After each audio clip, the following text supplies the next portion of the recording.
The last few years have been really something. I mean, we've gone from having just a couple players that were reliably very low to now, like you say, we have definitely four players who can really score on any given day. You know, they're one can be lower than the other, and they really push each other along, which is great to see. These girls have played golf most of their life, and they're comfortable being out here. They're comfortable competing. They played all summer. They played in very competitive tournaments. So couldn't be happier with where we are right now. Jason Knuffman isn't just Q&D's coach. He is himself a former Lady Raider golf dad who watched his daughter Hannah play well in her high school tenure, but never with this kind of team dynamic to surround her. Put simply, this is a better overall scenario for all involved. And this year, that is very much a youth-fed phenomenon, with freshmen and former junior high stars strengthening the arsenal. Definitely credit to Coach Hendry, who's in charge of the junior high kids.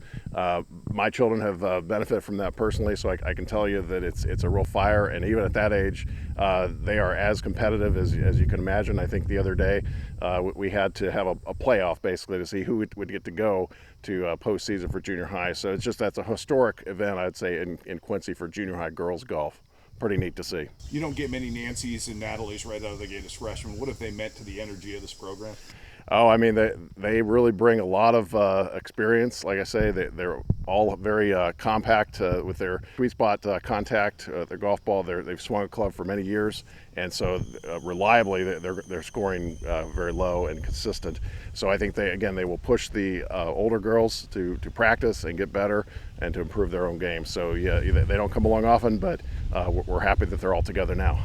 It's beneficial that Q&D can graft that kind of young talent to a pair of proven veterans in Belle Boudreau. You know, she left it a little bit short last year. She still, I think, has that sectional down at Belk Park in her craw a little bit. So she's definitely out there wanting to prove that she can go low on any given day. So we're happy to see her compete.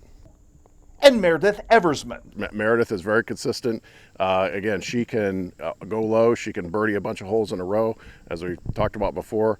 So you never know what's going to happen with her on any given day. But she goes out. She's a competitor. She's got fire in those eyes, and I like to see what happens for her this year.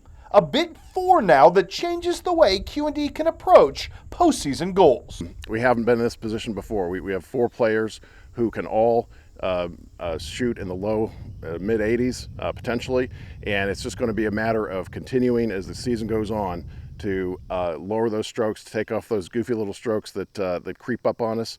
And I think again we can compete at the last day of the tournament this year.